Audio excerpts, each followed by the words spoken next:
That snaps for losers, man. I don't get involved in that stuff, but Angel Rashad Milligan rolling out. That's a good question. Brandon, you want one quick question? We can't ask Rashad question. Hey, Rashad. Yo.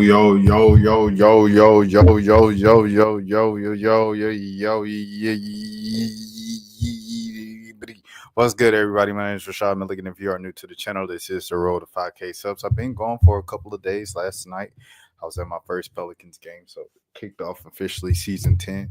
Y'all give it up, man. Season 10, man. Season 10.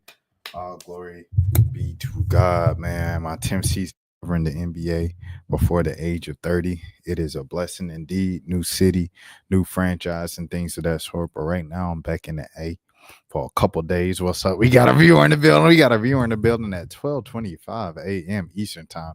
But anyways, you guys read the title. Y'all know what's going on. Without further ado, let's get into it. I haven't watched any of these videos. People been sending me No Life Shaq's reaction and everything like that. I haven't watched any of them. I just saw a caption of Kai reacting, and it said Kai said that other content creators were clout chasing by claiming that Drake was suing them for mentioning them in his lawsuit. So I want to see it. Is he defending Drake? Like, I just want to see what's going on, because it's a 15-minute video, so you know what I'm saying. I just want to see what's going on. Alright, with this Drake that y'all are telling me about, can I see the link, please? I'm scared. What's going on, bro? Let me see what's going on. Let's get to this Drake. I don't know. Drake alleges in the lawsuit that UMG permitted content creators such as Kai Cenat, Zia's, No Life Shaq, RDC Gaming, and Cartier Family to monetize reactions to Not Like Us without enforcing copyright claims. He claims that the lack of enforcement enabled the spread of defamatory content while generating profits for both UMG and the creators, prioritizing revenue over Drake's safety.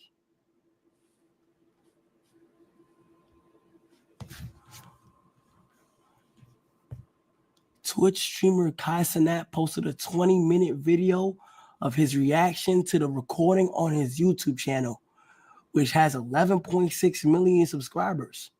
The video's thumbnail depicts the image as of the date.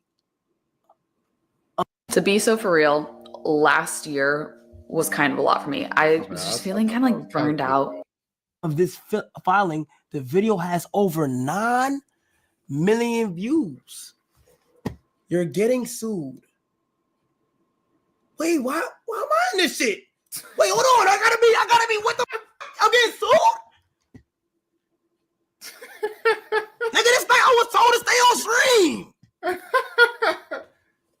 Y'all niggas is cat, bruh. Yo. This man Kai is hilarious. Oh, I'm good. All right. You're not getting sued. Okay, so explain to me if I'm right on this. Okay, is he just using... Okay, hold on. The Cartier Family, whose YouTube channel has 1.44 million subscribers, posted a video depicting the image of using the recording. As of the date, Twitch streaming No Life Shaq has 14.5 YouTubers years. So defamatory. So he's basically using examples of like us reacting, making and it more popular. It's getting more attention of the claims within the song. And UMG did not copyright it, meaning that like we're earning money while a lot of shit is going on. Is that what's being said? Yeah. So he's just using us as examples of like spreading misinformation type shit. Yeah. I mean, if I'm not getting sued, he's saying UMG slid you some bread. I ain't gonna lie, niggas ain't that weak. I ain't gonna lie, chat. Hey, I'm not gonna lie, chat. Both ways ain't crazy, gang. I ain't gonna lie, bro. I wasn't even complaining. All my shit's monetized. I'm gonna keep it a whole stack, man. How much views we gonna have? 9 million? I don't believe it. Hold on. Kai Cenat, Not Like Us. Goddamn. Hold on. What the reaction? Are we the most? Students with ADHD save 10 hours studying with this Chrome extension. But no, by viewed reaction? What the? Are we the most viewed reaction? God, 9 million. thumbnail. Okay, that thumbnail could mean anything. That thumbnail could mean tough. That thumbnail could mean yes. That thumbnail could be I don't know what's going on. It could mean a lot. You feel what I'm saying, bro? Like not like us, bro. Holy, bro, we got 9. Bro, I didn't even know we hit 9 million. What's the likes looking like? Then step this way, step that way, then step this way, step that way. Are you mine? 8.1 million? Wait, I don't look at my game. We have in motion. Oh my gosh. We is having motion. Pain doesn't care who you are or why you hurt, but pain can be mastered. When did these hit this? Oh my gosh, we's having motion, bro. We is having motion, bro. Holy, I'm not gonna lie. Check Family Matters. Casanat Family Matters. All right, chat. I'm not getting sued. False alarm. Oh my God, 3 mil. Goddamn. Chat. 4 mil. Damn. Chat. Listen to me. False alarm. Clap it up, y'all. We're not getting sued. Hold on. We're not getting sued, bro. We're not getting sued, bro. Holy no life Shaq reaction. Where's his? Let me see.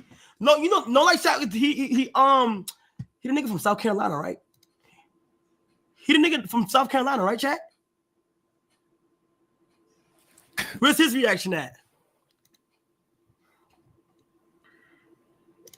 Scuba Ryan.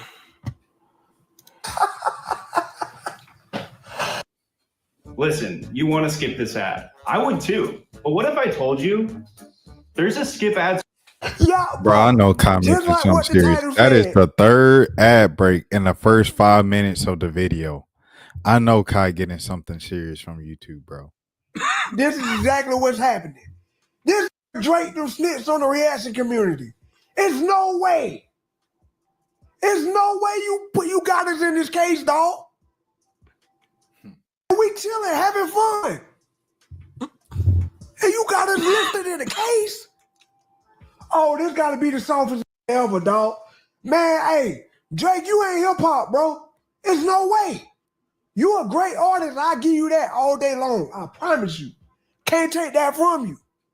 But, bro, you got to be the softest in the history of Earth.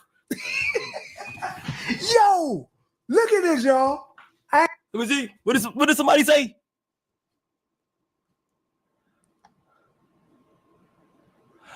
Kai definitely got paid. He the only one who don't feel away. I'm not gonna lie. I'm not getting sued though. I got my money. There's DIY. And there's doing it yourself. In the first 6 minutes of this video. Remember, I don't know if y'all know, remember like Flight Reacts when he had his moment in 2020 when he was like, look at Curry, man, and it was like everywhere in the NBA to the point where Steph Curry was saying it on his Instagram lives as well. Flight used to have like an ad break every 30 seconds that time. And I know the comments might say, oh, hey, Rashad, get YouTube. I'm going to get YouTube bread as soon as I hit, I'll say 10,000. I'm not even going to say 20,000 subscribers. I'll say 10,000. The second I hit 10,000 subscribers, I'll get YouTube bread. I won't have to worry about this every time I react. What are we talking about? I'm being honest. Now, if I was getting sued, I'd be like, bitch, Aubrey, I thought we was cool, my nigga. But we good, so. Kai trying to preserve his relationship with Drake. He trying to say, Kai, he really, I feel like, is a pretty much non-confrontational person, which I think is good for being liked on a widespread things, because you know he is liked among a lot of people. That's why he is Casanat. At the same time, it's also like, bro, you know what I'm saying? Sometimes it's good to take a stand on something. You know what I'm saying? Especially like with your content creators. Like someone said, right? Hold on, let me pull it up.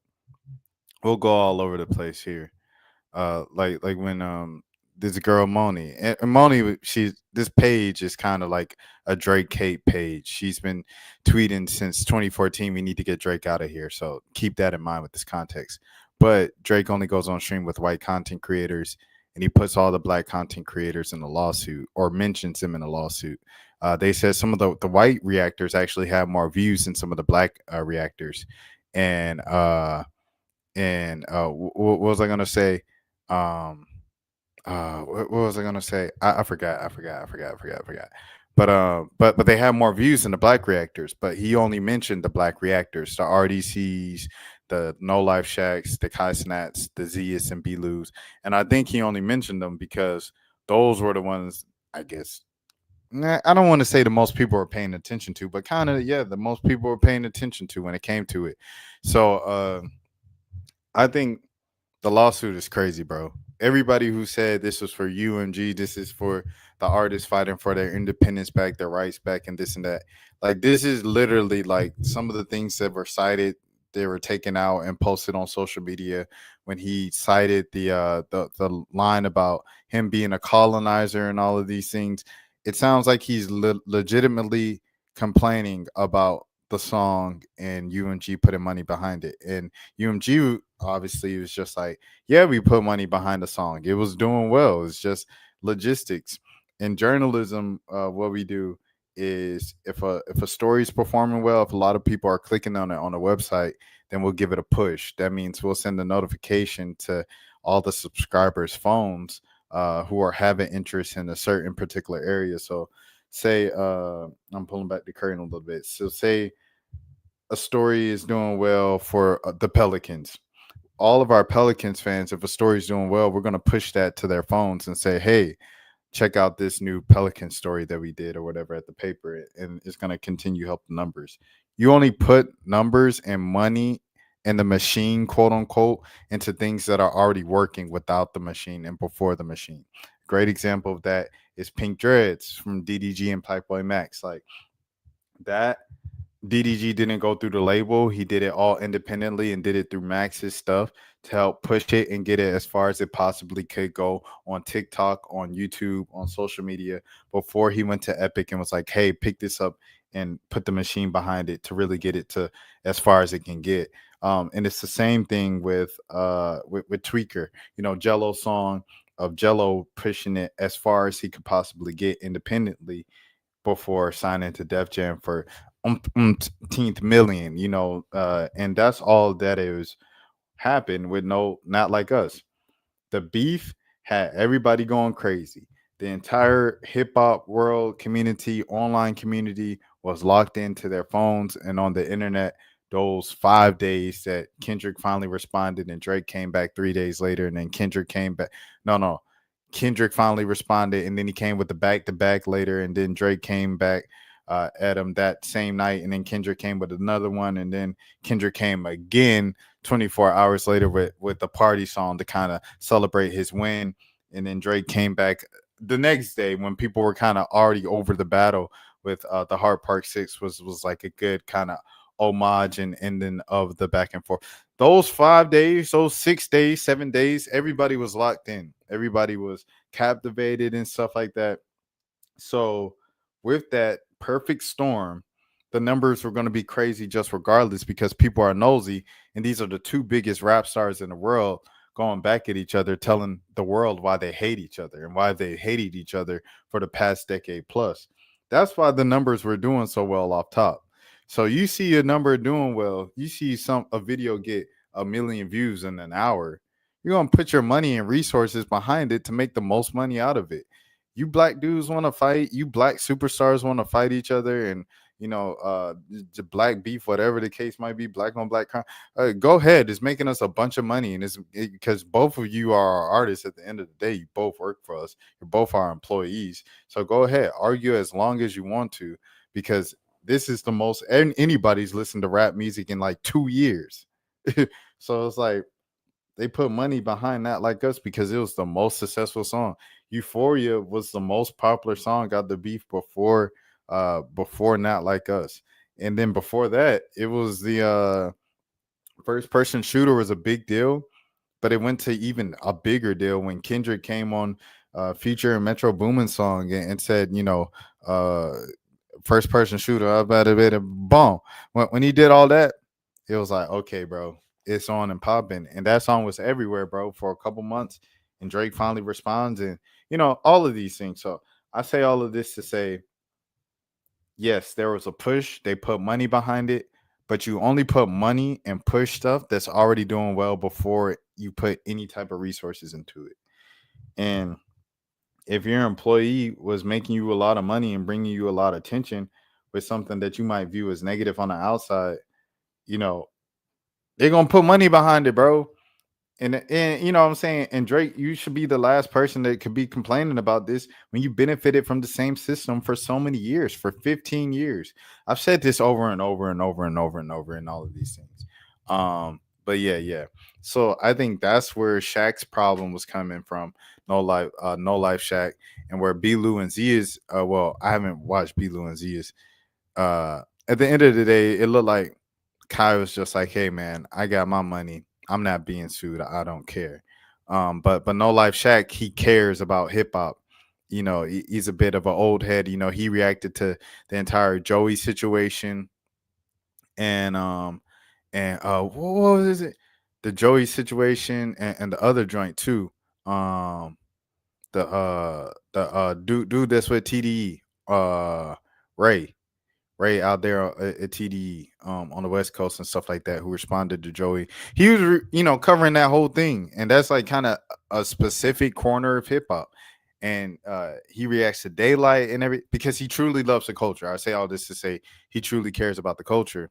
I feel like Kai is just a guy who is an extremely popular and entertaining content creator who just happens to listen to music as well on a casual kind of basis. And so it's different. Where it's like No Life Shaq, he does music. He is a music guy. Versus who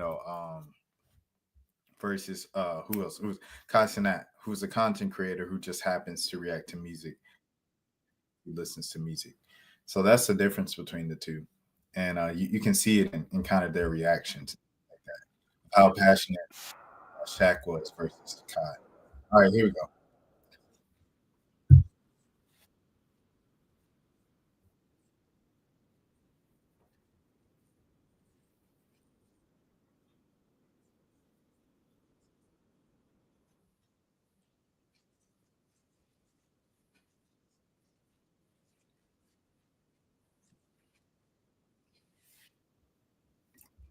And at the end of the day, like, it's exactly what we said when everything originally happened, bro. Like, Drake told, bro. Drake is telling right now. Like, Drake is snitching. Everything that people want to say about Gunna, like, just make sure you keep that same energy with Drake, bro. Y'all want to shout out Gunna. Producers don't want to work with him. Artists don't want to work with him. They call him a rat. They throw dirt on his name. They do everything under the sun. Act like the man. I ain't even gonna go there. I'm not street. I'm from Marietta.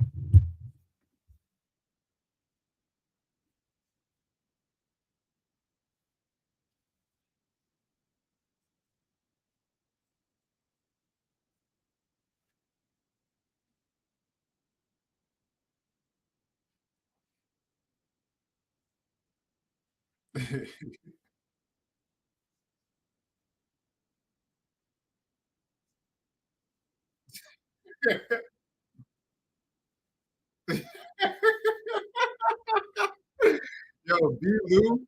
Yo, these dudes are such a treasure, bro. Like, I was in Tulsa one time, and I reached out to B. Lou, and he didn't hit me back, bro. But like, this is definitely a bucket list interview. CS and B. Lou, what they mean to the culture is so important and everything like that. And I hope it never gets overlooked. And I hope people just don't move on to the next thing like they do so often with the internet, and don't give these guys their flowers and the respect that they actually deserve.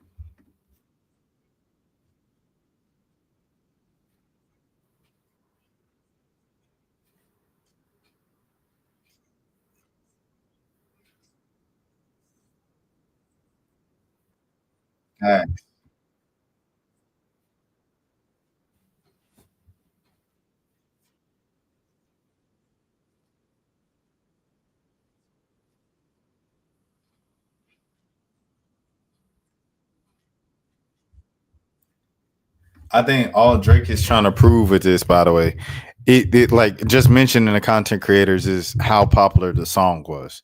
Like you can't just say the song is big. It's so big that he's going to perform it at the Super Bowl. Like you can't just leave it at that. You have to kind of prove and like why it's important, the impact of it with numbers. How do you measure something that like it goes off in the club? You can't say that in a lawsuit. You have to give numbers, and that's what's going on here. Anyway, look at that. My bad.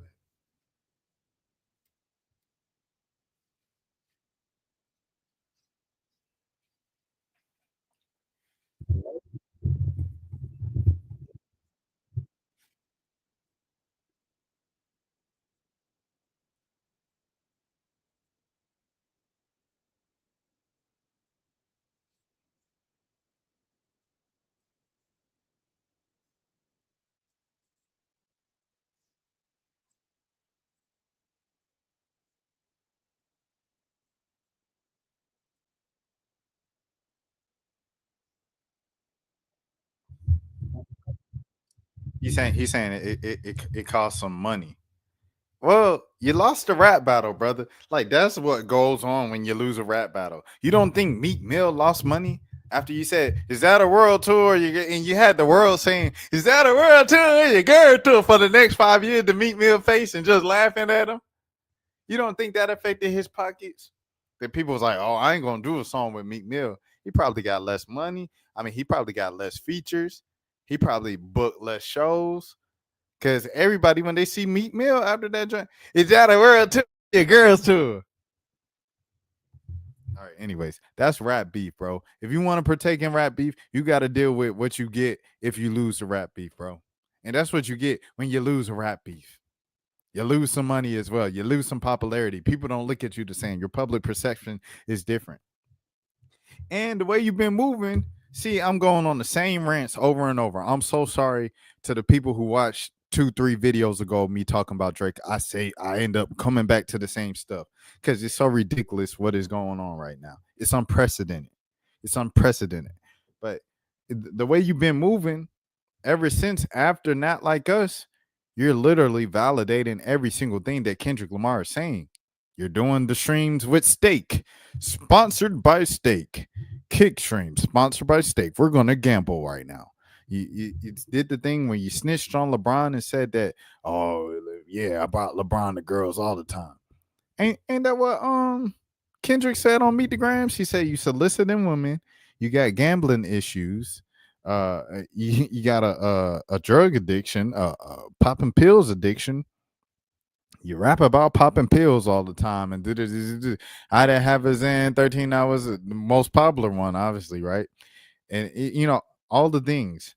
And every single time you come back at people or you even, kind of diss them, you always go for the wife. You always go for their partners. Bro, that's weird, bro. Like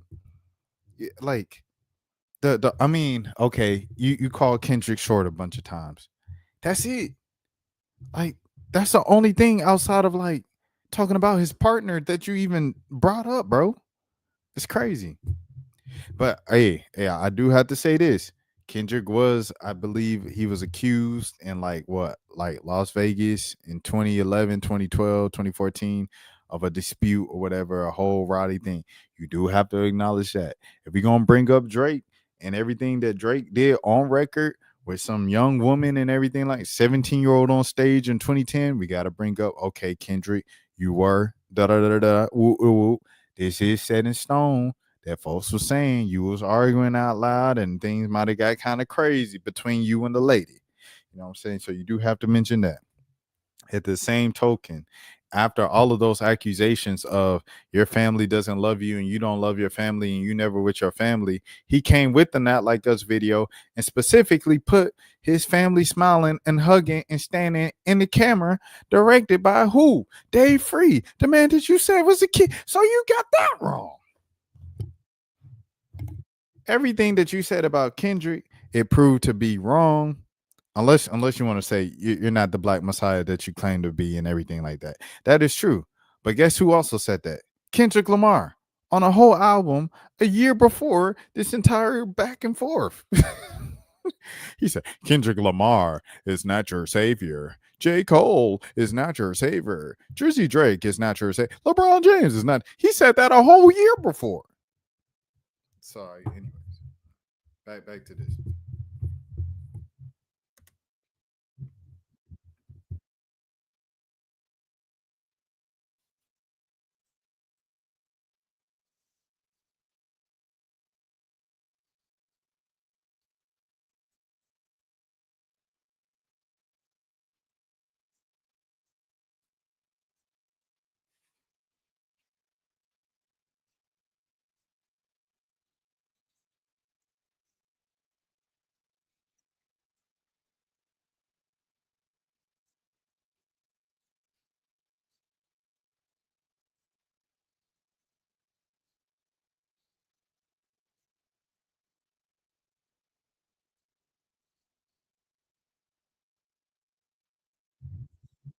I don't think taking money away, like allowing the creators to monetize, increase the popularity of Not Like Us. Or the amount of views that the Not Like Us reactions got. Because it's not like if you take away the thing, the reaction wouldn't have any ads, right?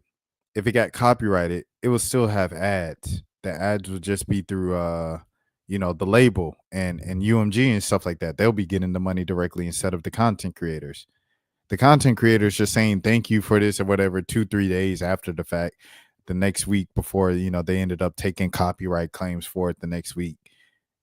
I don't know if that impacted the amount of people that watched the videos, and it didn't impact the amount of people making reaction videos, because the same amount of people was making reaction videos to every diss track, because the entire internet and the world was tuned in to the.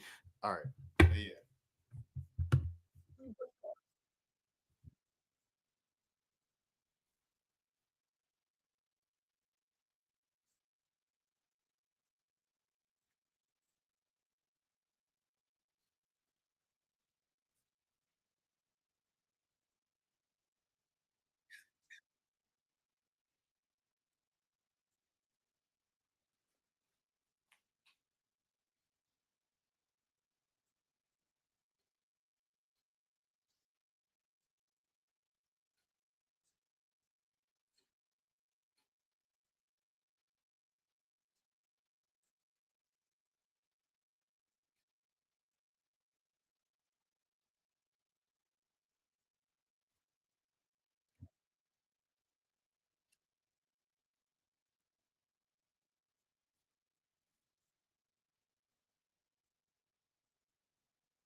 Hey.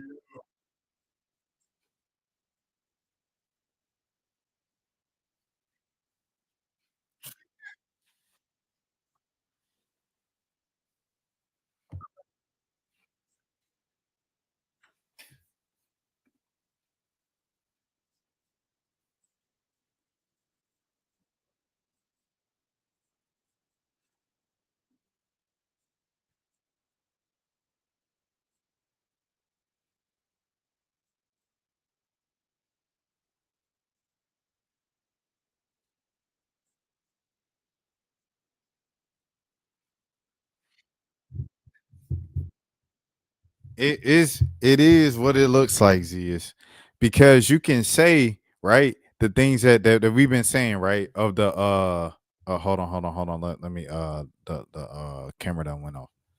But you can say the thing of the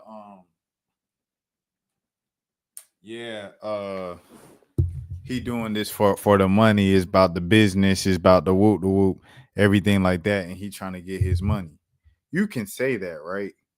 But that's not what it is when you read the actual stuff. When you read the actual stuff, it's about it's about literally what you think it is. He's complaining about the things. I don't like what he said. He hurt my feelings. And they put money behind the song that hurt my feelings. Mind you, this is the same dude he just shot at Donald Glover on Travis Scott joint. He been poking fun and making fun of Donald Glover for about the past decade. Him and Donald Glover been going back and forth on these records. Yeah, y'all can see them videos on somebody else's channel, but they've been going back and forth on records since about 2011. But yeah, man. Yeah, but he went at Donald Glover and claiming you love this American and coming after his kids, everything. He said, don't mess with my kids. That's what Donald Glover say on the next album on Bando Stone. Not enough people was talking about this album. I don't know why they weren't talking about Donald Glover album.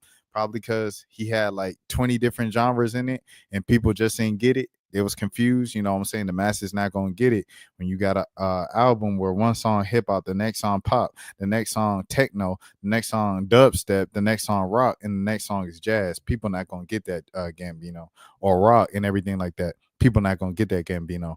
But however, he responded, and it was a whole thing on the album where he talking to Drake. They've been going back and forth. So just imagine all the mean things and all the mean things you said to different rappers, Drake, and you put money behind it because they did. You made a whole song on the joint Scorpion, right? On Scorpion, right? I believe that was the album where you had Mob Ties on there. And it came at a time, right, when God rest his soul, shortly, you know what I'm saying? After a particular rapper from Florida. I'm not, you know what I'm saying? I'm not going to say no names. I'm not going to, y'all seen who was mentioned in that court case a couple times. If you really plugged in and follow a lot of the hip hop stuff and everything like that. A young popping rapper in Florida who you have public beef with for a while. The Joker went on Instagram. He said some things about you.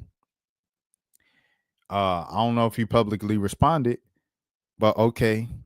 After something happened to Buddy, you suddenly come out with a song called Mob Ties where you're talking about XYZ. And then you mention it again in Her Life, or More Life, excuse me. What was that? Like 3 years later? Because I think Mob Ties was 2018. And then the Her Loss joint where you said the triple X and then I cut it to the hand. Then if he held his tongue, he'd be live again. That was what, 2021? No, that was about 2022. So 4 years later, you bring it up again. Both of those records that you mentioned that stuff about said Florida rapper who's really popping that you had public beef with, both were hits. Both were on the radio. Both repeated all the time, quoted and everything like that. So if you want to talk about, he said mean things about me and they fueled it. They funded it. That's half your career. Half your career you've been sneak dissing the whole industry and saying mean things about them. And they've been pushing it and putting it on the radio. See, this is the stuff that just get on my nerves. That just irk me. It's like, because now it affected you. You want to throw a hissy fit in. And, I'm calling a lawyer, bud. I'm about to sue you. I'm getting my lawyers, bud. That's the stuff that bothers me so much, bro. Because if you can't take the heat, stay out of the kitchen, brother. If you can't take you were about to, you know what I'm saying? With Push, right?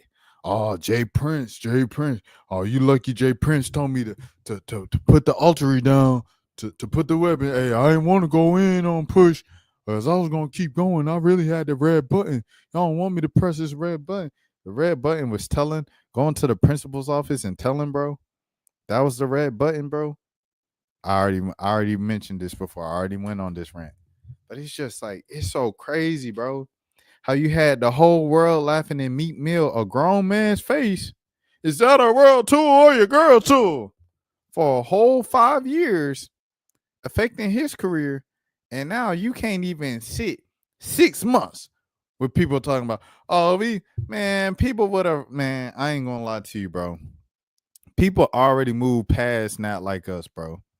People literally moved past. If it weren't for this lawsuit, people would have been over, Not Like Us, and people just would have been mustard. That in the GNX album, bro. People would not be caring about Not Like Us anymore, bro. If it weren't for this lawsuit and the Super Bowl performance, because it's gonna be popping for about a week after the Super Bowl performance again. But after that, ain't nobody who's gonna care about Not Like Us anymore, bro. It was gonna go away. It's gonna be a hot song in the age of the internet. People was gonna dance to it, sing to it, everything like that. 5 months later, they moving on to the next. They squabble up. They moving on to the next. They moving on. They listening to Saw Baby, bro. They listening to Viking, bro. And you know what I'm saying? They doing the Viking dance. Like people are not listening to Not Like Us anymore. And then when people forget about it, guess what you can do, Drake? You can pop back out with the next no face, whatever the next new music you want to do, bro. But since you've been dropping music at such a crazy clip, because I guess there's some, I don't know, whatever agreement you signed when you signed for that $500 million, when you signed that deal a couple years ago, I don't know what they telling you, but ever since then, you've been dropping about 2 albums a year, brother.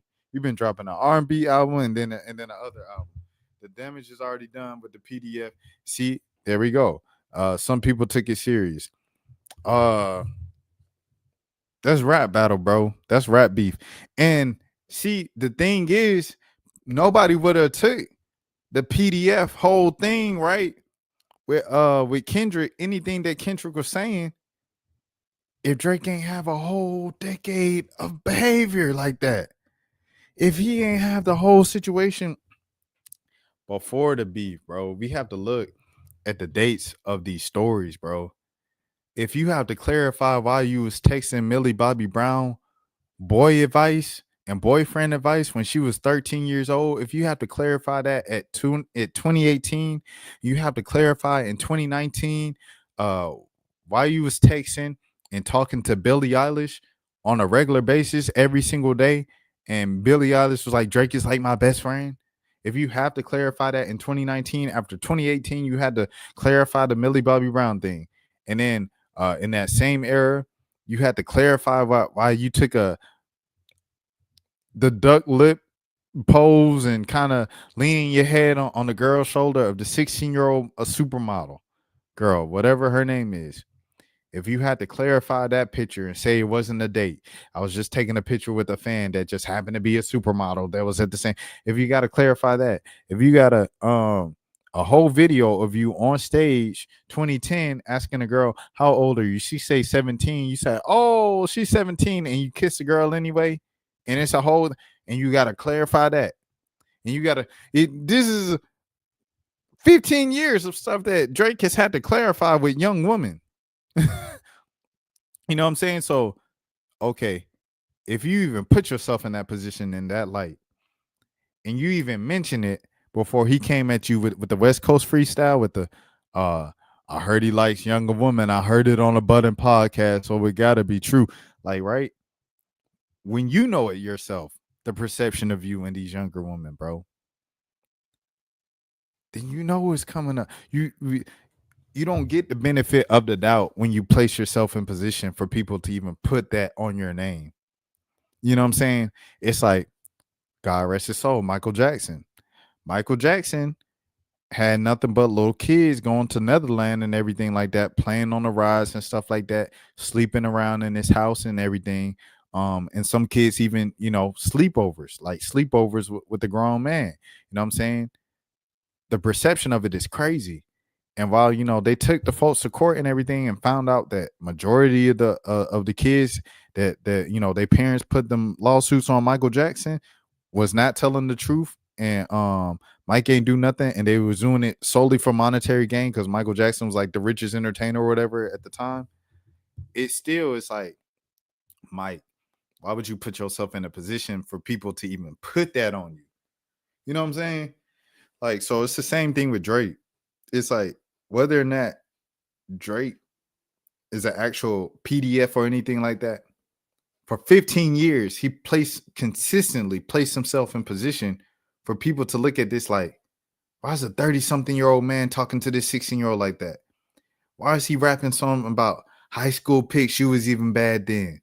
Why is he even coming up with a song, Georgia's Interlude, when Georgia Smith is 17 years old? Why is he even doing this stuff? So that's it, bro.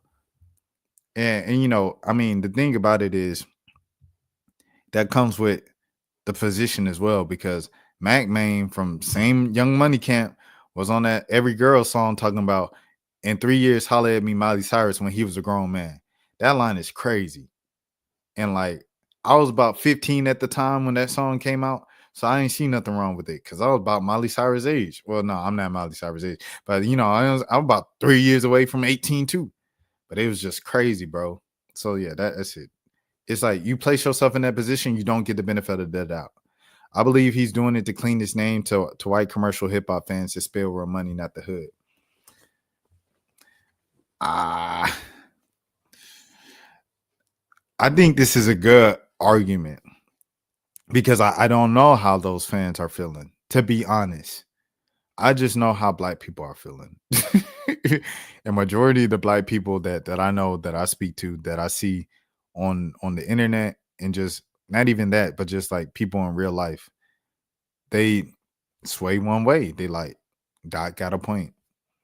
So I mean, but like you said, like the album sales and the concert goers and everything like that, a lot of times they're overwhelmingly not people that look like us. No pun intended. So I don't know but some people say there's no coming back from this. I think you can come back from anything. I think 6ix9ine, Tekashi 6ix9ine was the best example of you can literally come back from anything, bro. Like there's going to be some people out there listening to you, regardless of how ugly it gets for you. But like you're saying, True Thought, yeah, he's finished in the culture. Yeah. Like in terms of like real hip hop, everything like that, it's kind of like almost where Jack Harlow is seeing himself in right now, right?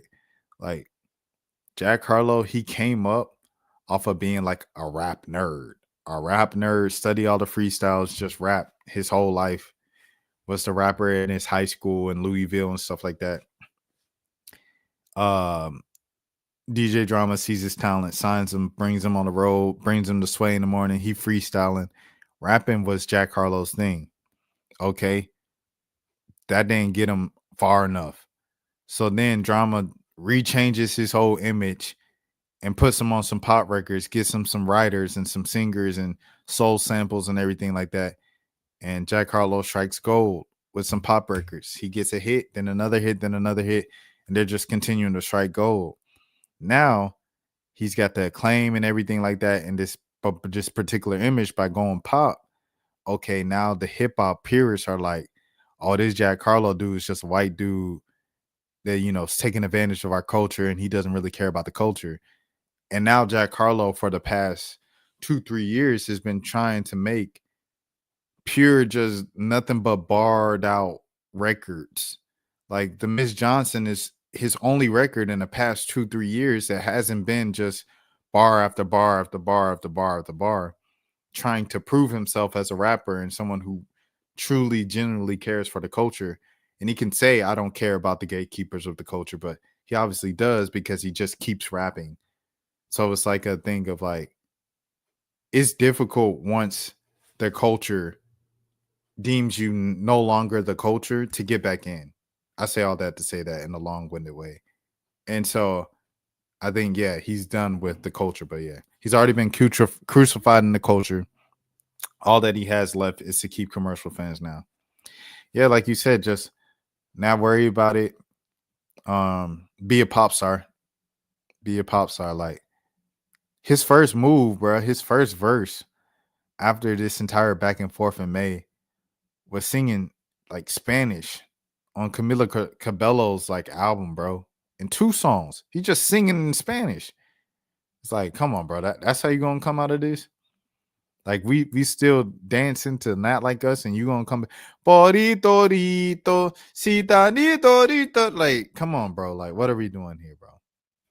That's it, you know. It's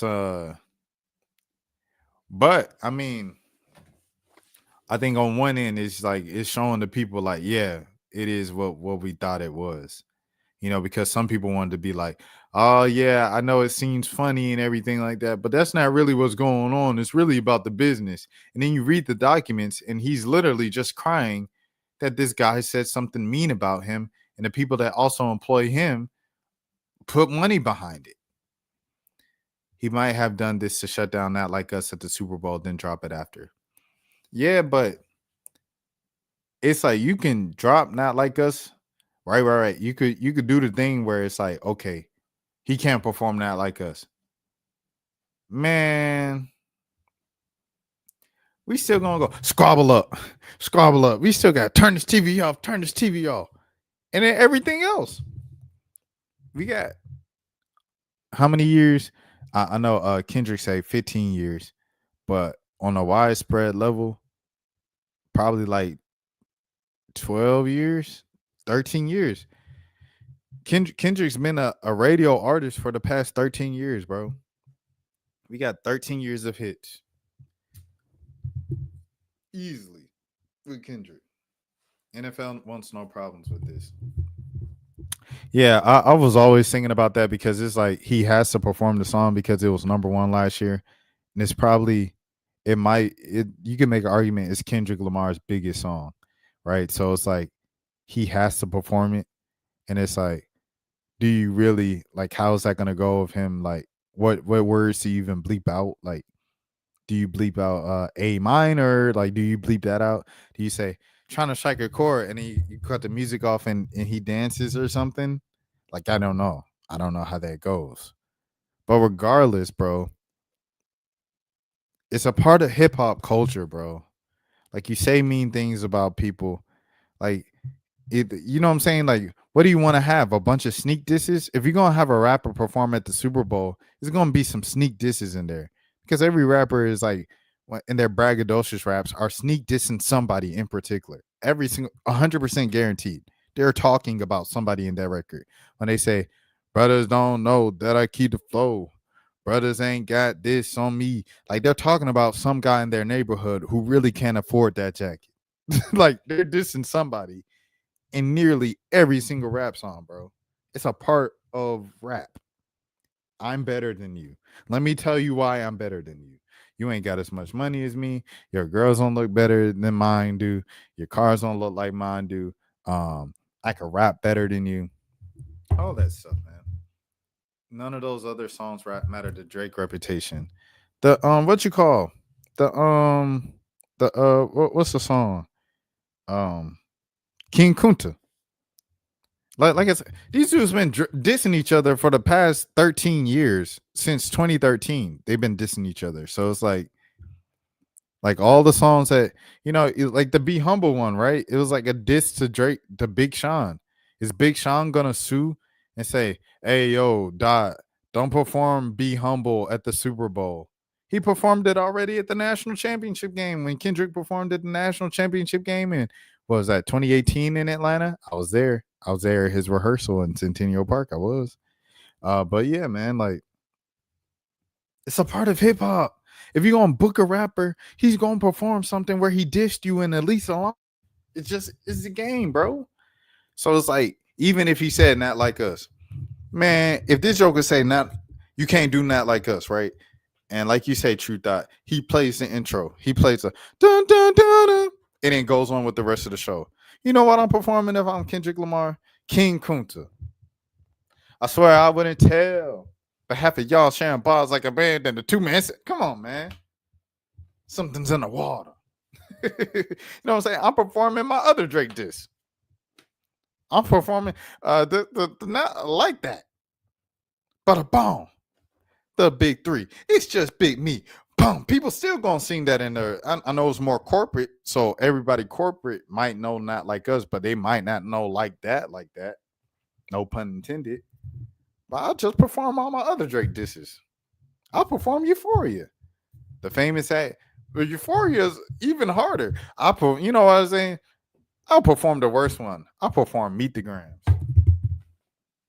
I do the last verse of Meet the Grams, to be exact. If you gonna say I can't do Not Like Us, we gonna get the party jumping by playing Squabble Up, We're going to play TV off, right? We're going to get the party jumping with that. Then I'm going to play every other Drake diss I got. For the past 13 years, I'm going to play for the rest of the set. And then, like you say, if I'm going to play the dun, dun, dun, dun, but when they say the Pepsi halftime show presented by Apple Music, dun, dun, dun, dun, and then I'm going to go to LO, I want to be with you. And I'm going to play the Rihanna, all the commercial joints you got to play, right? And then I'm going to end it after I play my 5 Drake disses in the medley. I'm going to end it with dun, dun, dun, dun. Thank you for tuning in to Kendrick Lamar, the Drake. It just is what it is, bro. There's no way to get around it, bro. He dissed you too many times. He dissed you for 13 years. You can't get away from it by just taking away Not Like Us. It's definitely going to be a hot performance, but not that song. You got to do the King Kunta. Everybody want to cut the legs off King Kunta. I swear I wouldn't tell. Like, he's got to do that, bro. Like, if you take away Not Like Us, he's going to do just the rest of the disses. At least not like like that. He's going to do like that. He'll probably do King Kunta some way, somehow. He's going to do All Right, obviously. He's going to do All Right. He's going to do the love song with Rihanna. If I did around crying with you, so love me. He's going to do Swimming Pools. He's going to do Money Trees, right? So that's 4 songs he's going to do. He might do Mad City, but he did Mad City in LA and he did All Right in LA at the Super Bowl back then. He'll probably do those 2 songs. So that's about 5-6 songs. And, he obviously not doing the full songs because you only get 15 minutes. So that's 5-6 songs. You're going to do at least Squabble Up and TV Off. That's 7-8 songs. Okay. Now he's probably going to do Like That. That's 10. And then he'll close with Not Like Us. 11 songs, 11, 12. He'll probably try to do as close to 15 as he can. Not Like Us was nasty work. He's not doing Not Like Us nowhere. The NFL lets him do that song. See, he said everybody wants that song, but the NFL not letting him do it. What's the difference between Not Like Us and Like That? Or what's the difference between Not Like Us and King Kunta? What's the difference between Not Like Us? He dissed the man in the Star song. The song with SZA. With all the stars are kosher. I don't know what she's saying. She's saying so. But he said, he was dissing Drake in that song. That song's like a singy song that was on Black Panther soundtrack. It won Grammys and stuff. He had to perform it 5 times because everybody wants that song. But even if he doesn't perform that song, he has so many sneak disses and direct disses to Drake over the past 13 years. There's no reason for Drake to do that. 100%. Not Like Us was the biggest song of 2024. 100%. So there's no, like, you can take away Not Like Us, but you can't take our spirit. To come off in a corny way. You might be able to take Not Like Us, but you can't take our spirit. We still hate you, Drake. It is what it is, bro. You take your lick as a man. You take your loss as a man. People are going to stop caring about the song in 6 months. And then you can come back out with some more rap music, bro. People are going to forget. Like, Drake has done so much corny stuff and so much lame and roastable things over his career. He broke the code. He broke the code and a glass ceiling and everything of, like, what being cool is in hip-hop to be popular and to be successful in hip-hop. He ended that in, like, 2013, bro. Like, when he came out with trophies, or I would even say headlines. At the point where he made headlines, it was like people no longer cared if Drake was a corny Canadian, you know what I'm saying, teen actor off Degrassi. People were just like, this dude makes bangers. I'm here in this corner regardless. Drake had the hood with him, bro. Not to come off as sounding cringe as someone from the suburbs saying Drake had the hood with him, but like literally Drake had the hood with him for a long time, bro. And it's just like, take your loss like a man, like everybody else take their loss. You're not the first one to lose a rap battle. Just a beat will get us hype 100%. You play dun dun dun dun. Shout out to Tony, I forgot his name, but Tony, he did a joke on that, and that junk was like the funniest joke I've seen in the past year. Salute to that. Salute to that, man.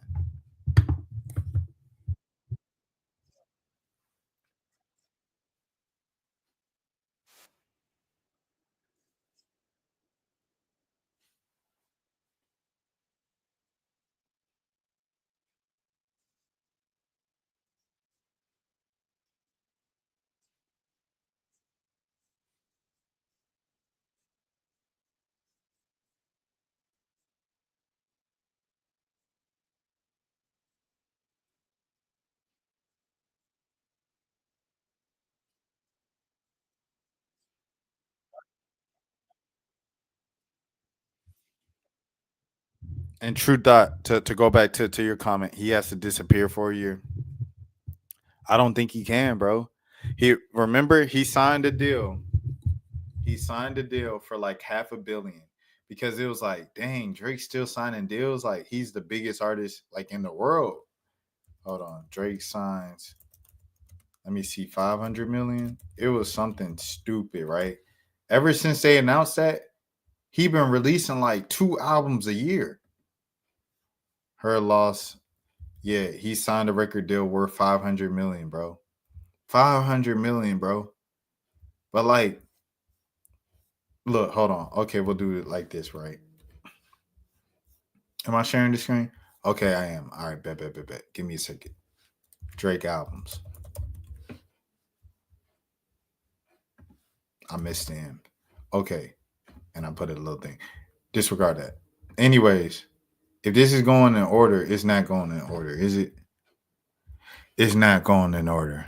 That would be a lot more helpful if it was. But right, they announced it that he is signed for $500 million.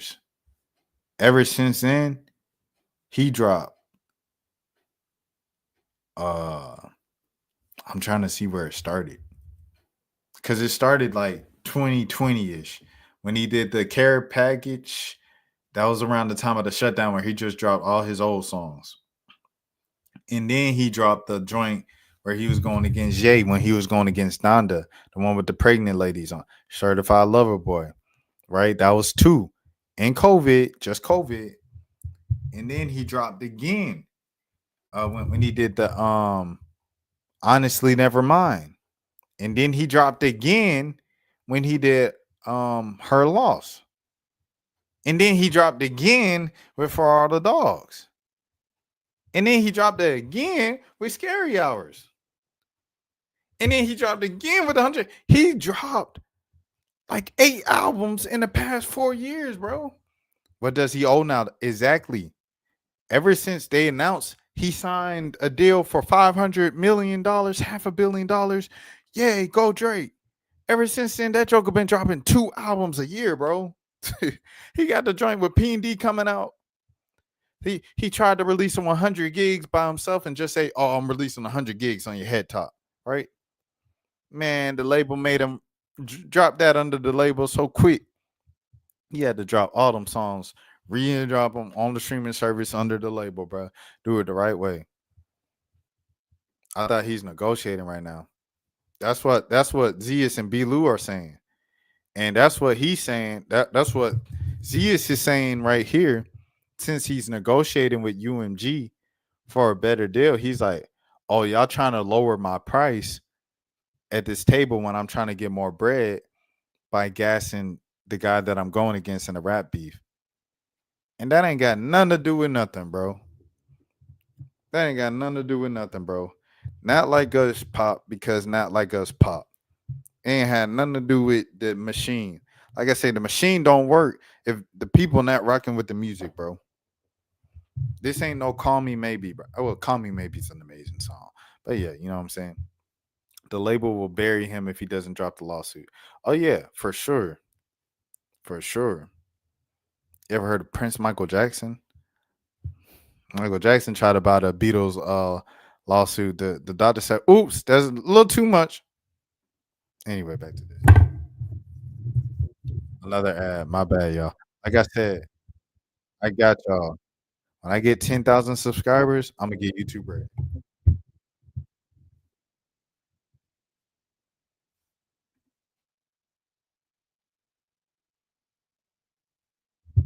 Ain't no rules in rap beef.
Facts.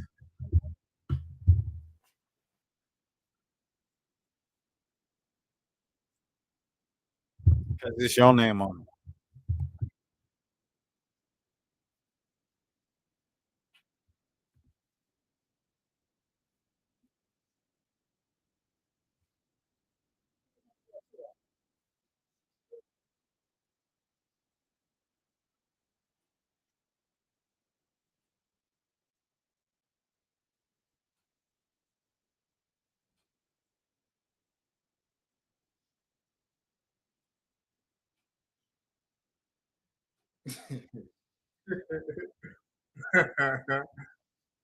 They talking that talk.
Yo, all right, bro. I said 10K. It might be 5K when I get YouTube bread. I'm not gonna lie, because this is going crazy. They doing ads once a minute. Casanat had 6 ads in the first 6 minutes. These dudes done had ZSB Lou done had about 4 ads in the first 9 minutes. They already getting paid from going live. And they already got a gazillion other videos from the lives. Anyway.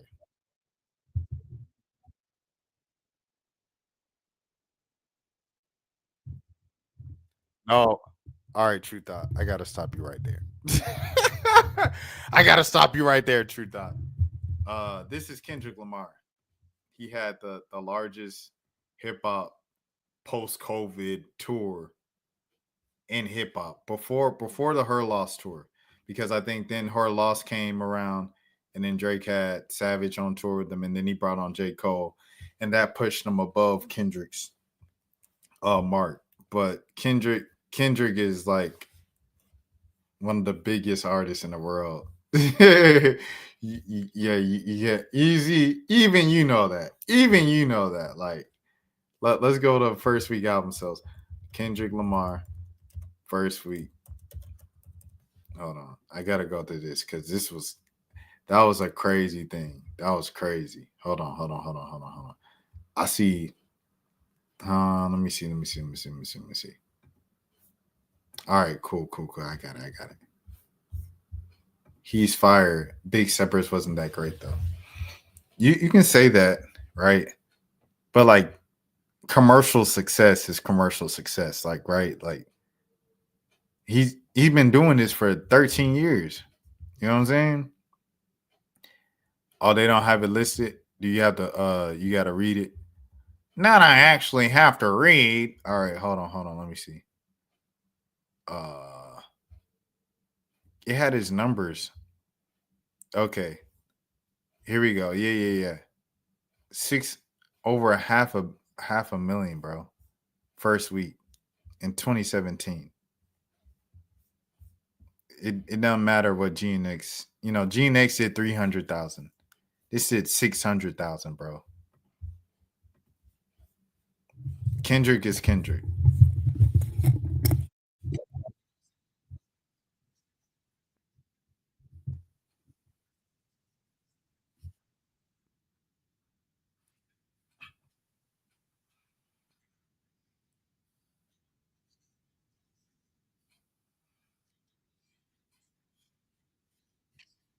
And everything else.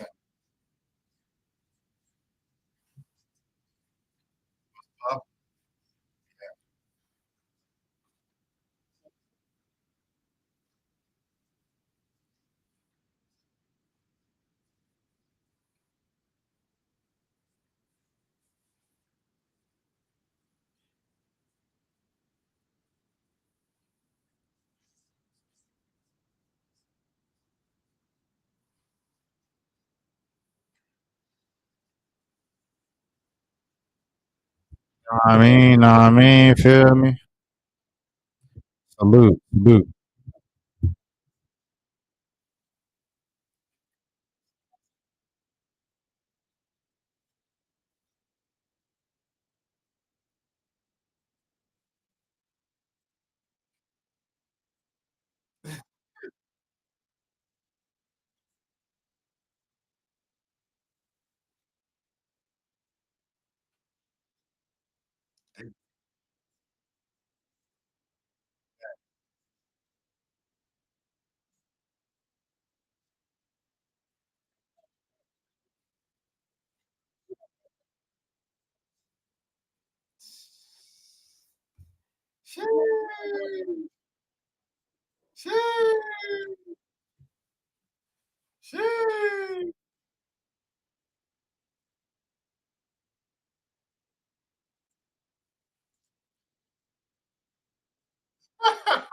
No, B Lou ain't knew about the books. He looking at Z. Was like, I ain't get my cut for them.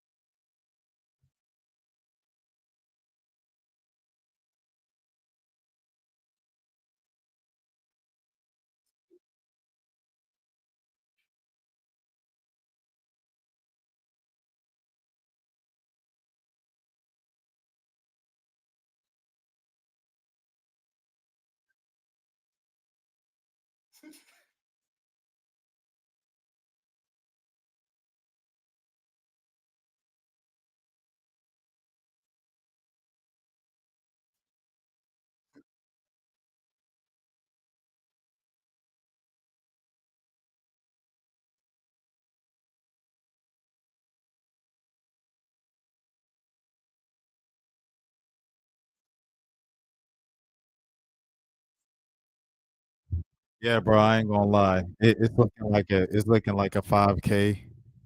Paul's about to get YouTube bread.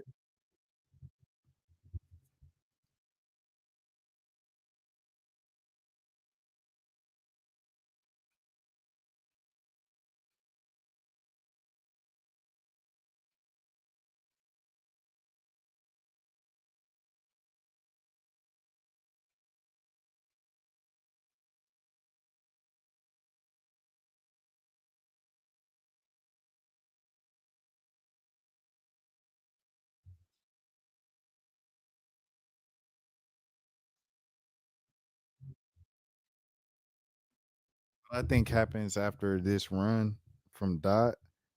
I mean, bro, just gonna keep doing what he's doing.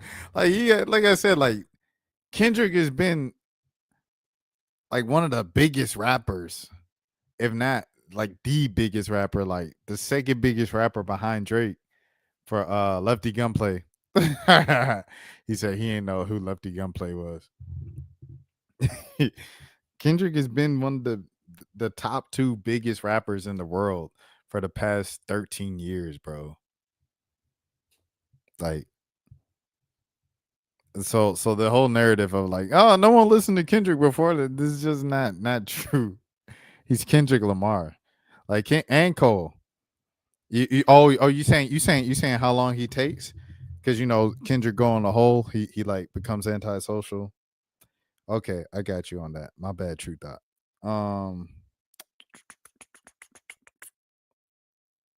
Kendrick always gonna diss Drake. You say he's stuck in the past battle. He always gonna diss Drake. They've been dissing each other since 2013. That ain't gonna stop, obviously, with the start of GNX.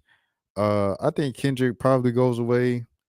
I don't know how long Kendrick goes away. I don't think Kendrick knows how long he gonna go away the next time he like goes back in the show. Because he got tour. He's got tour this spring and summer, the stadium tour. So probably do that. And then after that, he might do, I guess, award season for GNX, which will be next February and stuff like that.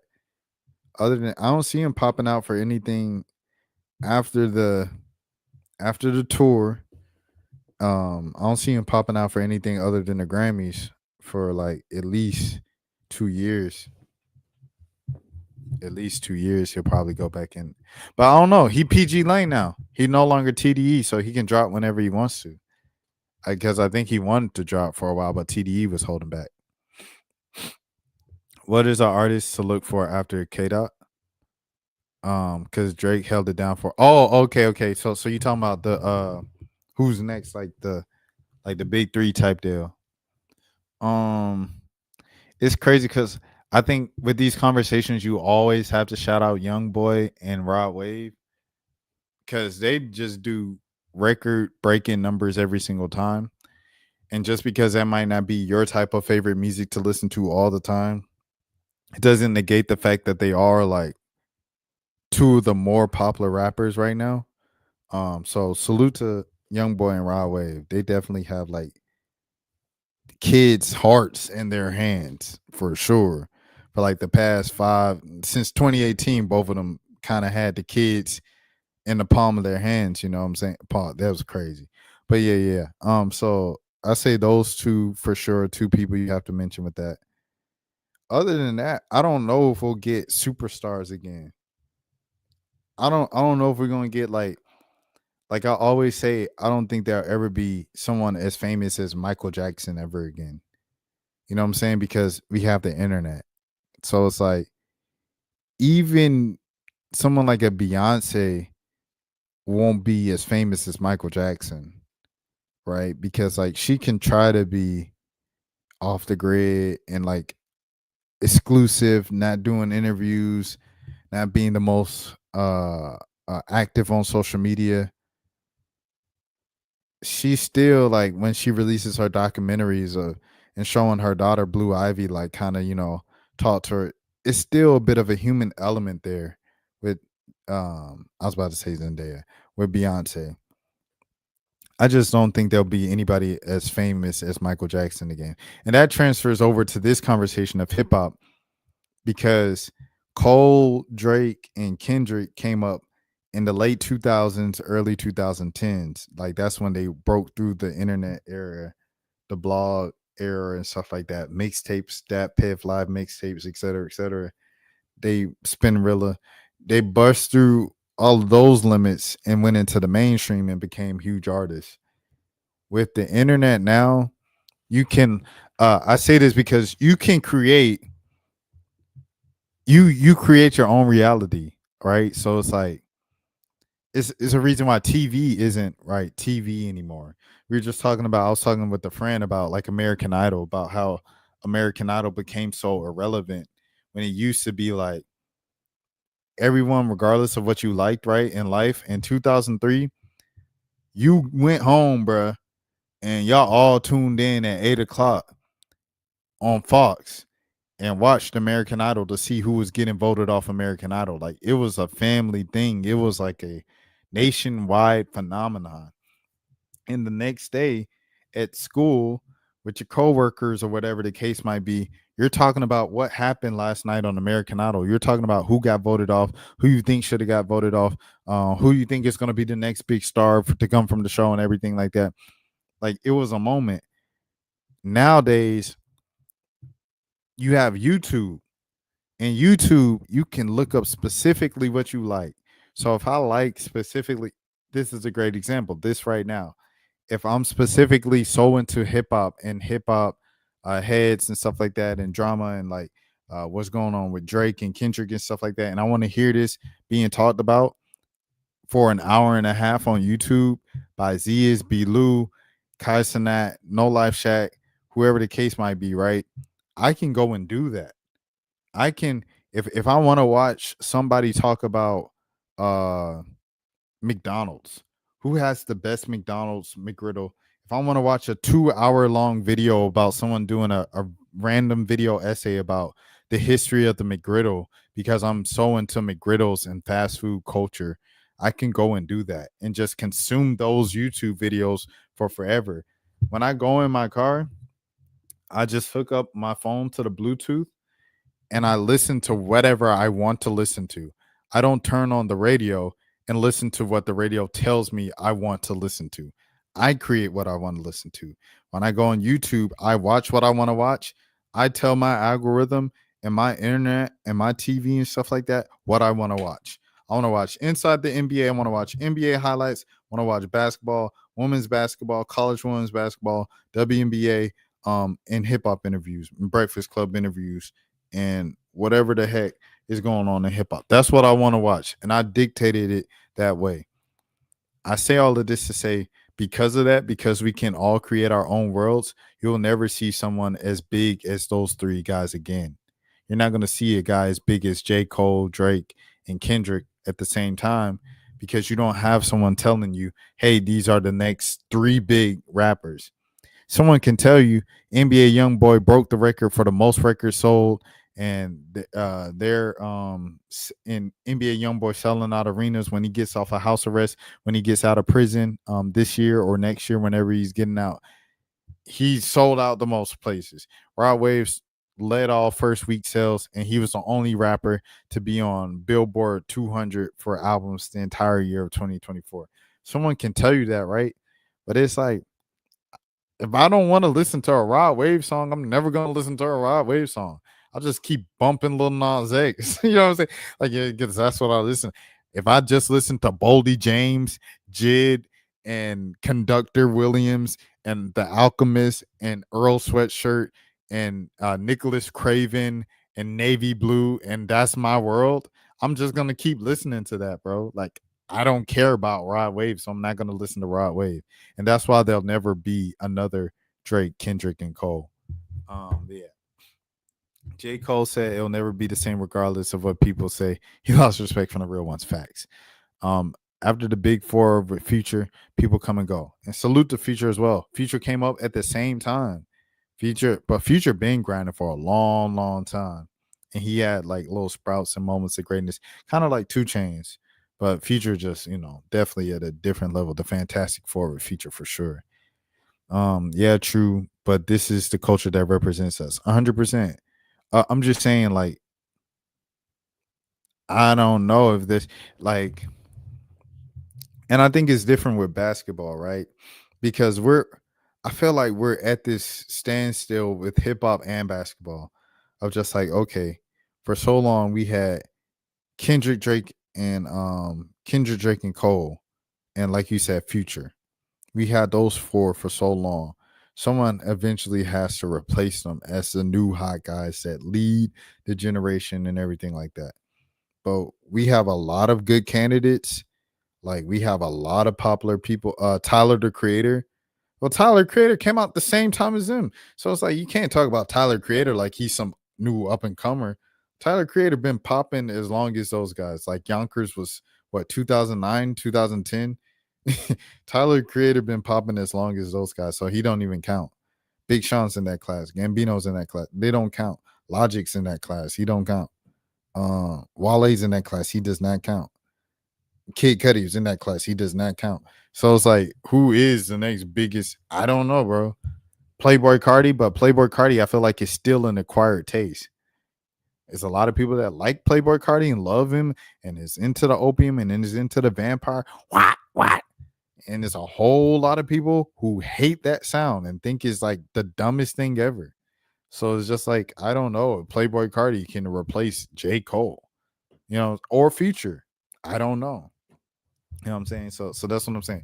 Oh, but like I was saying with basketball, it's like, for so long, we've been like, for probably like the past 5 years, we're like, dang, who's going to be next after LeBron? Because it was kind of like Jordan, then Kobe, then LeBron, then like KD tried to compete with LeBron, but he really couldn't. It was still LeBron's league, and LeBron's still the face of the league. And who's after? Like, Jokic is a generational player. Like, he puts up a stat line you'll never see. I've never seen a player like Wemby before. Never, like, ever. I've never seen a player like Zion Williamson before. I never seen a point guard jump like Ja Morant does. I never seen Giannis. I mean, you know what I'm saying?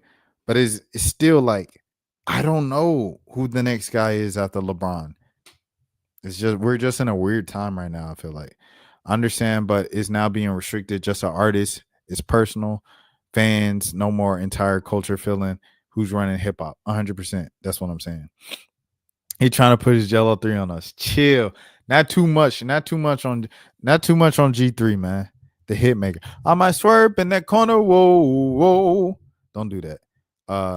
If it's not the same, it's the same. It's not the same for any artist post battle. For any rapper said that Lil Baby is already falling off.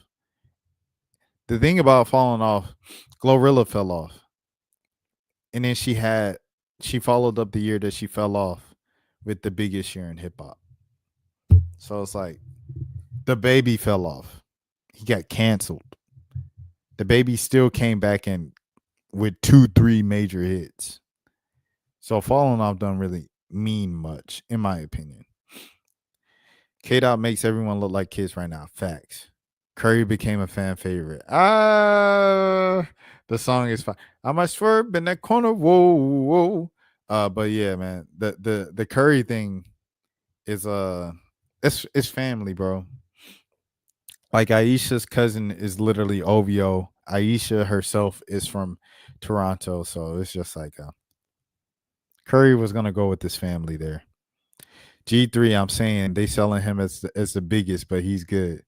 I think they just put him like, I think record labels and everything like that are just like desperate, right, to get money, because it's like so many people have been pushing independence, and to the point where it's like most artists when they sign, they're still like, I still own all my music. This is a distribution deal. Like Flage is like that.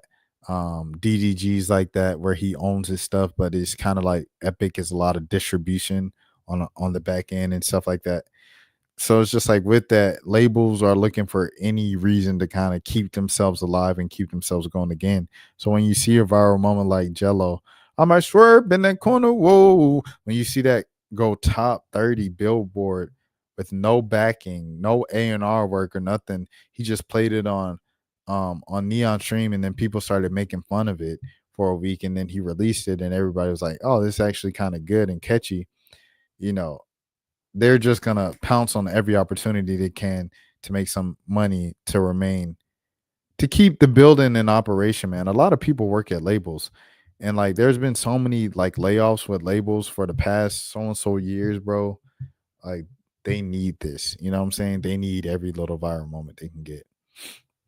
LeBron gets a lot of hate. People looked at Curry. Oh, okay. I see what you're saying. You're saying like Curry's the next guy, but Curry can't be the next face of the NBA. He's like 35 himself, 36 himself. Exactly what we were saying. Artists now are moments, no longevity.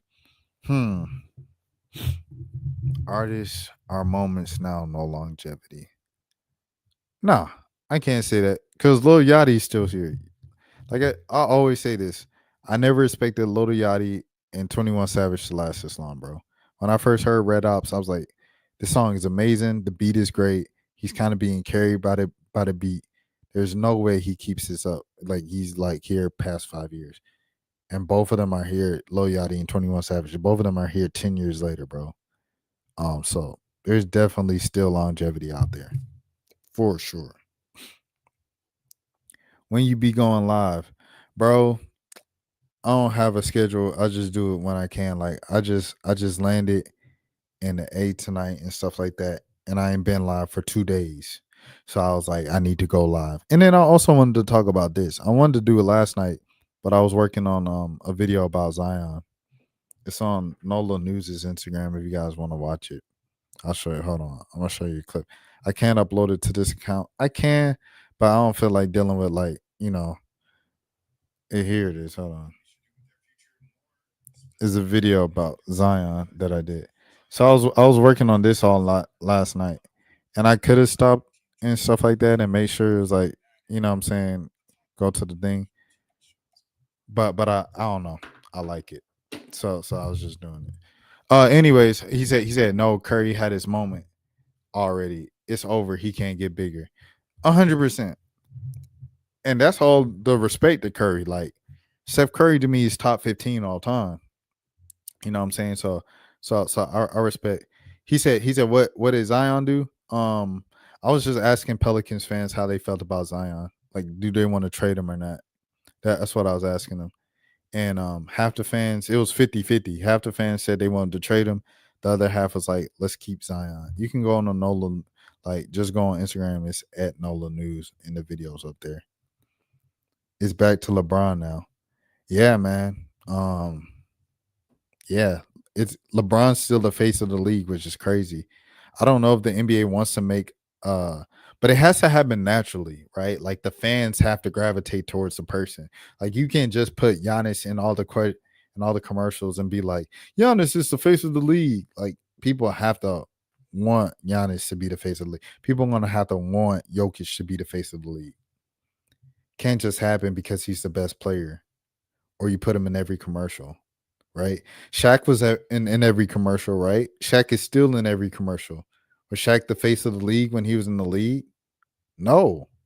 Shaq, you could make an argument Shaq was the most famous person in the league, right? Like he's up there with probably Snoop Dogg in terms of most famous people in the world, but he wasn't the face of the league. When Shaq was in the league, it was like Kobe. Kobe was the face of the league. It was Michael Jordan, then Kobe. Let me see. I don't think after LeBron retires, he'll be celebrated like Jordan. He has no personality like that. No, LeBron would definitely be celebrated for sure. Like you already see it. Like when he turned 40, they pretty much gave him his flowers like he retired. Like that was his retirement ceremony. When he turned 40, he got plenty of flowers. So the LeBron farewell tour is gonna be probably the most annoying thing. Like I was following he said too many haters. Let me tell you something. You might not know. Believe it or not, Kobe Bryant was probably more hated than LeBron James at a long time, bro. And people still hated Kobe when he retired. Like his last dance, his farewell. People still hated Kobe. He made a whole commercial about it with Nike where he's like just orchestrating all the haters from all the different teams that hated him. It's like throwing up the middle fingers and just booing him and stuff. And he was just like, oh, I'll miss it. It's a whole Nike commercial. Salute to Nike. They had some good Kobe Bryant commercials. But yeah, man. Hold on. Let me get back to this because this is an interesting video. The guy in that one, he was like preserving his, you know what I'm saying, partnerships and stuff. He's and B. Lou not scared to talk about it. Probably because like you can tell the people that's like on the outside a little bit and stuff like that because they go against the grain. Him being compared to MJ and switching teams for hurt him. 100%. Like I think when you're talking about just like who's the greatest ever, that definitely hurts LeBron in my opinion. But I think people will acknowledge like LeBron was one of the more special people we'll ever see. Like I don't know if we'll ever see. It depends on where steroids go. You know, a 40-year-old doing what he's doing, and for people to be dominating like LeBron's a what? A 20-something time All-Star? I don't know if we'll ever see that again, bro. Like I legitimately don't. Like Zion is probably the closest thing athletically to LeBron that we've ever seen. Physically, everything like that. Physical specimen, like athleticism. And his body's already breaking down at 24. You know what I'm saying? Like, so I don't know if we'll ever see this again, like what we're seeing from LeBron. Yeah, but people got Kobe over LeBron. I got Kobe over LeBron, but I still acknowledge LeBron for what he is. The thing is, Mike is living through Jordan's sneaker legacy, 100%. But LeBron got the school and the affordable housing in Akron. You know what I'm saying? LeBron got some things to hold him. But let me finish. Hey, true thought. Let me finish the Zion Zion. See, you got me talking about Zion. The Zias and B-Lou joint real quick. Or at least get like 5 more minutes into it.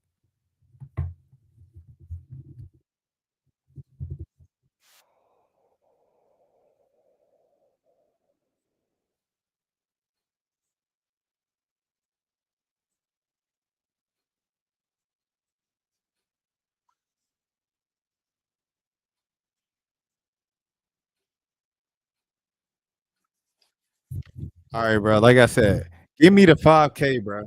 When y'all give me the 5K subs, I'm gonna get YouTube red. No more ads, bro. No more ads. No more ads in 2025. You gonna get the 5K subs. Share the channel with your friends. Whatever you got to do to make sure I get the 5K subs. Because as soon as I get the 5K subs, I'm getting YouTube red. This is ridiculous.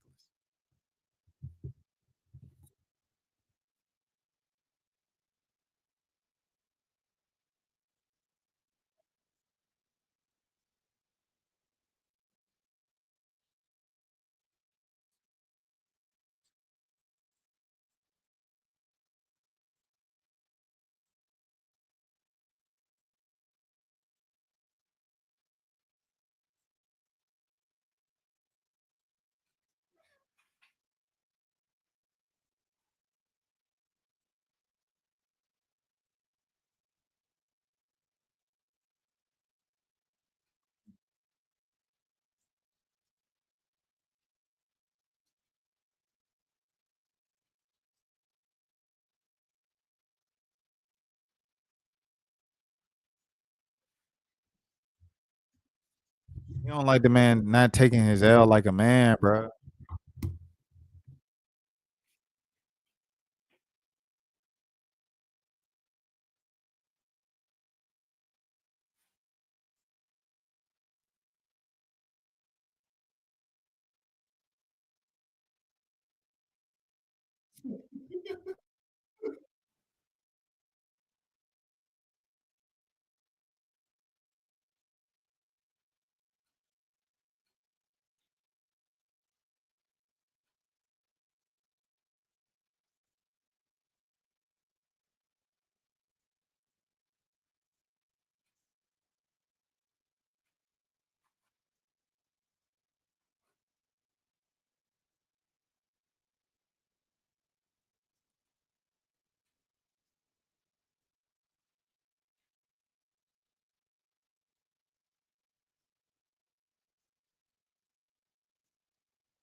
See this, I don't see this.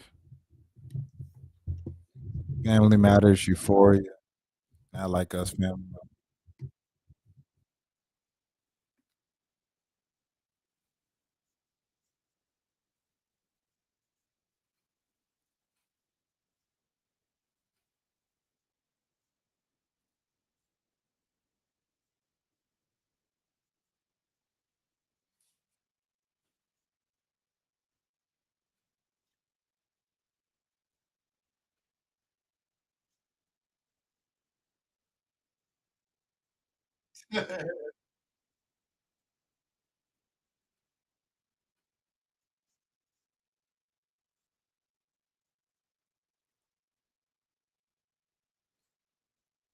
Kendrick, like he said, like on the opening joint of the Mr. Morale, he's talking about 869 days.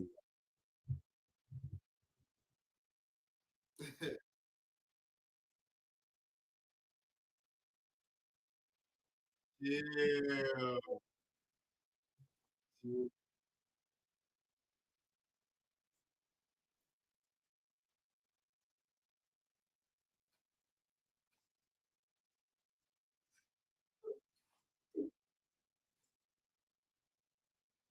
The boogeyman.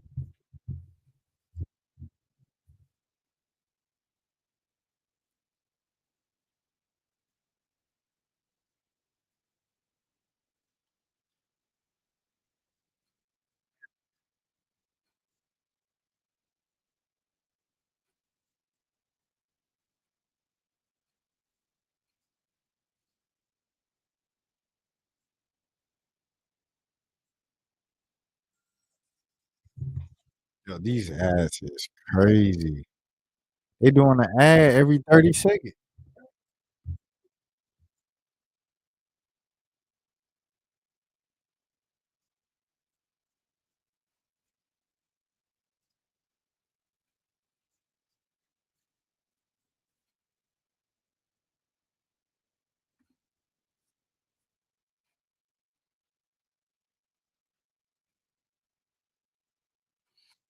All right, I'm about to end this video. Move on to the next joint, to the Scholar Digging.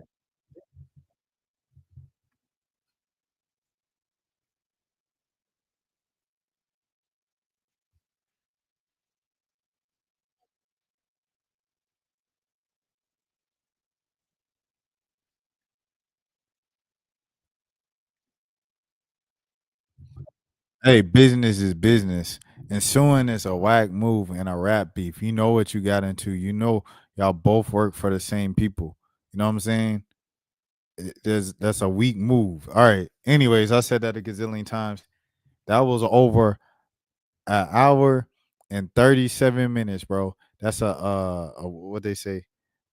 In your words, 97 minutes on your head top. All right, here we go. With the Skylar Diggins joint. She Angel Reese brought up that she was the baddie, and she was the first baddie to be in the WNBA. And I ain't watched the full episode yet, but I'm really interested to see how this went. It seemed like Skylar didn't care just looking at that clip, but we'll see what happens.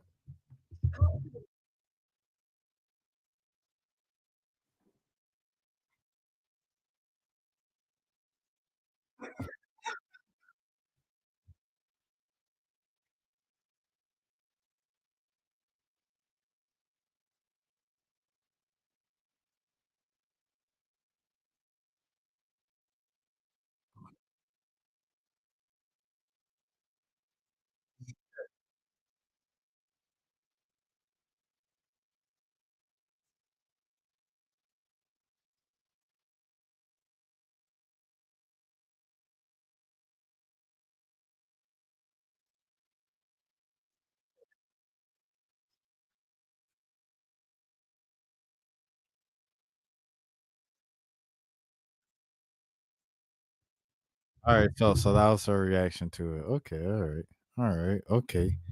Let me see. You can do too much passing, too much shooting. I don't want to spoil the whole thing, but I just want to see like what's going on. All right. She's talking about Hannah Hidalgo. Oh, she's trying to recruit her to the. She trying to. That's funny. She said the confidence. I don't have 3 more kids so I could get rubber. Ah, that's funny. That's funny. I'm trying to see because I seen some people talk about Skylar Diggins-Smith or whatever. They said, "Oh, she not that bad." Ooh, ooh, da, da, da, da. Nah, Skylar Diggins-Smith is everything that they said she is, bro. Like everything they. I forgot Kaiser Gondrajic, bro. Yeah, no, Skylar Diggins-Smith is everything that they say she is. Like she had Wayne, bro. It was a whole thing with Wayne. She had half the Young Money trio, bro. Wayne and Drake going crazy over her and had to have our fiance, now husband, Mr. Smith, that changed her last name. Like, be like, yo, Drake, Wayne, back up. That man posted a selfie with her on Instagram and he had no caption. The only thing in the caption was that Champagne Poppy. Yo, Skylar Diggins-Smith was doing this in 2012, 2011, bro. People was back then, it was literally just UConn basketball, bro. Because this was post Candace Parker. So the only thing people talking about with women's basketball, it's like UConn, bro, at this time. And Skylar Diggins-Smith had people talking about Notre Dame basketball and Skylar Diggins-Smith, bro. She became a pop icon back then, bro. Hold on, let me see. Skylar Diggins-Smith, husband Drake. Let me see. Let me see if I can find it. Here it is right here. I found it. Okay, I'm about to open it up so y'all can see. Hey, that was crazy. My bad. Here it is right here. This man posted a whole selfie of them and just tagged Drake.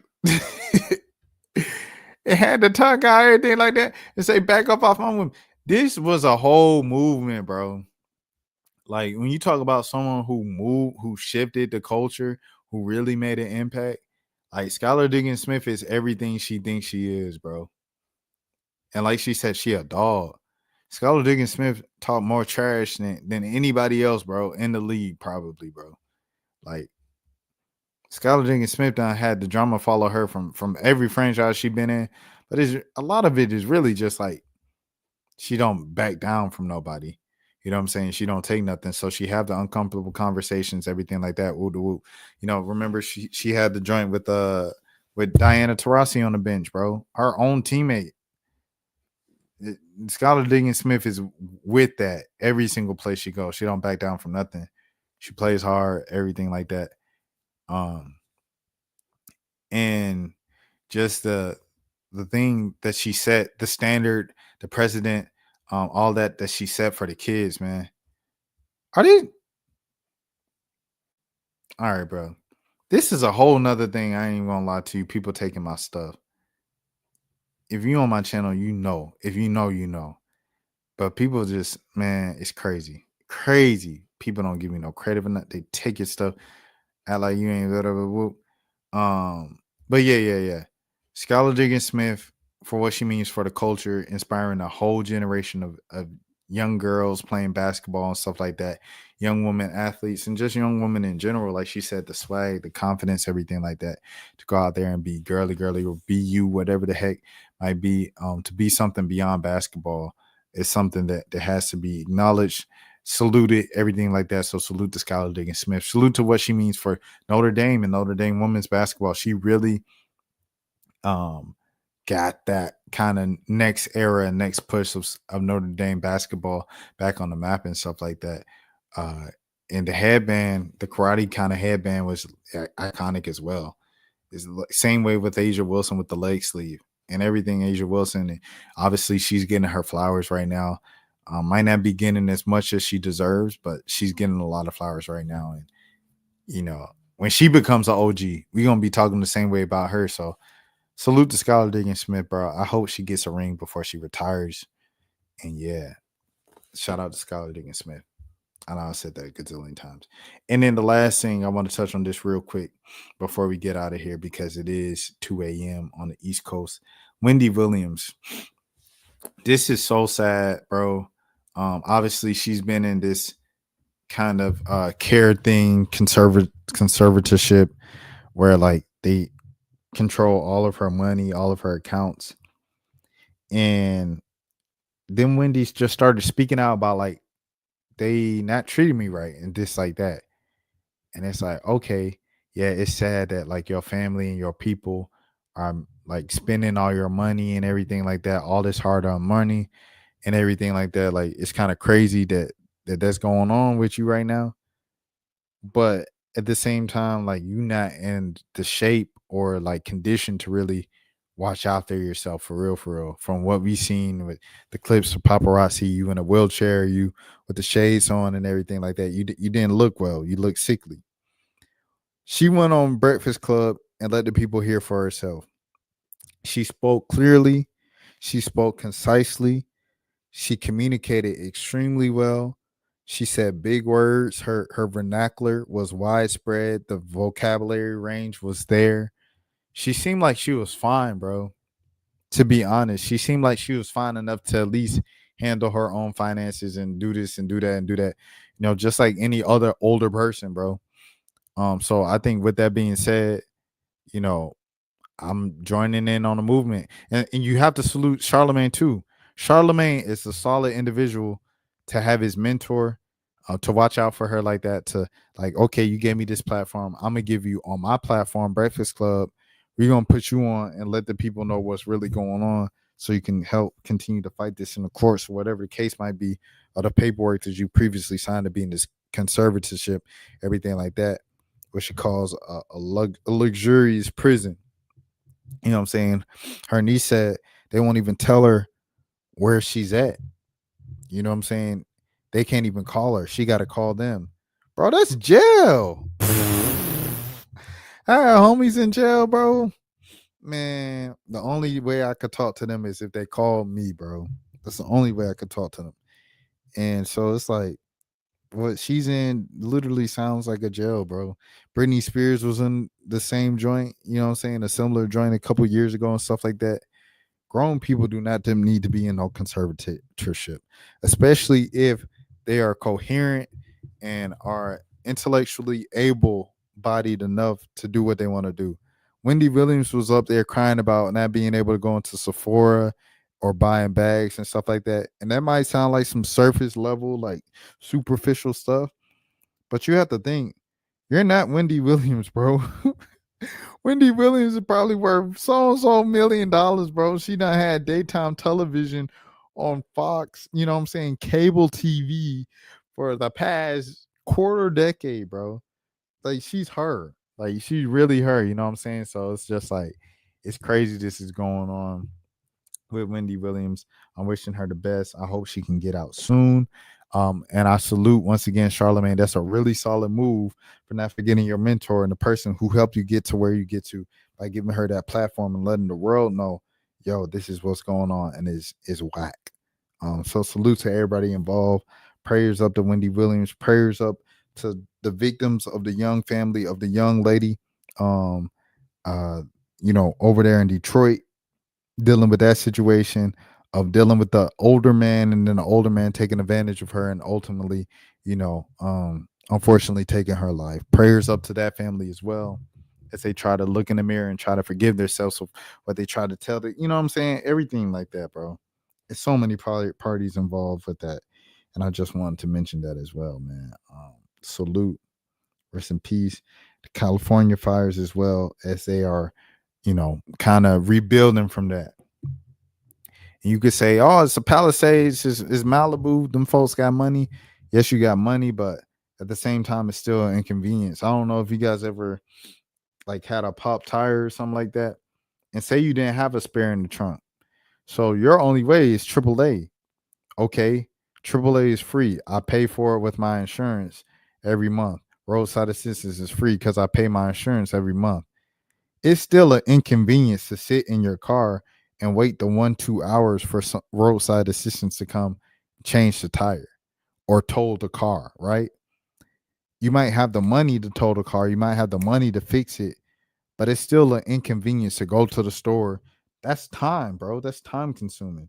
So for the families out in California and the LA area and everything like that, yes, they might have the money to just buy another house.